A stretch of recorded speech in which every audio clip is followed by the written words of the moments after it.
Madam Speaker, maybe he doesn't understand. We know that he refuses to listen to common sense, but maybe one of his ministers would be able to relay this message. And here's the message. Get your pen ready.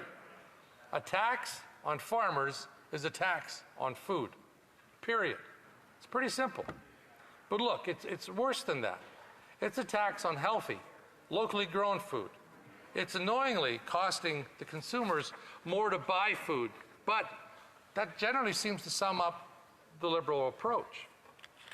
The carbon tax on healthy food is actually where this tax even becomes more nonsensical, but also not unlike the Liberals. Take, for example, the produce grown at Big Marble Farms, a very large greenhouse. It's an operation just outside of the city of Medicine Hat.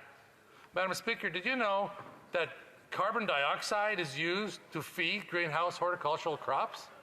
Big Marble and all greenhouses use CO2 generated from heating and operating their facilities to feed their crops.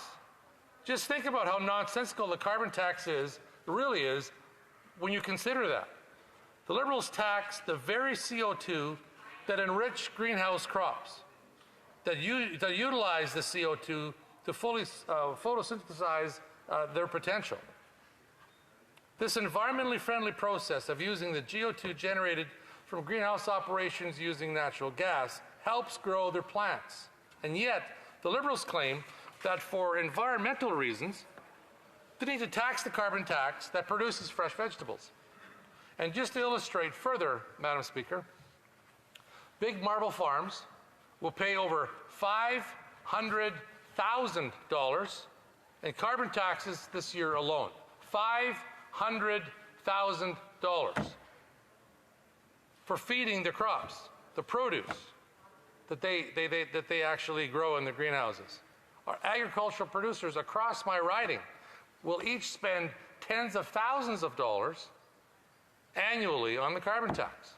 Now, in order to remain in business of supplying Canadians with fresh produce, with grains, with meat, and with other food, in most cases, these costs are passed on to the consumer. Madam Speaker, it's a tax that disproportionately affects those in my riding trying to grow the food and those wanting to eat healthy and local food.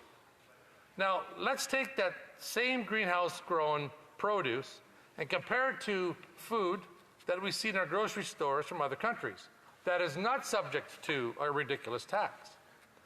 They grow it there, they ship it thousands of kilometers to Canada, and they sell it in our grocery stores cheaper. Why? Because they're not subject to the carbon tax on production or transportation. It makes absolutely no sense, Madam Speaker, none whatsoever.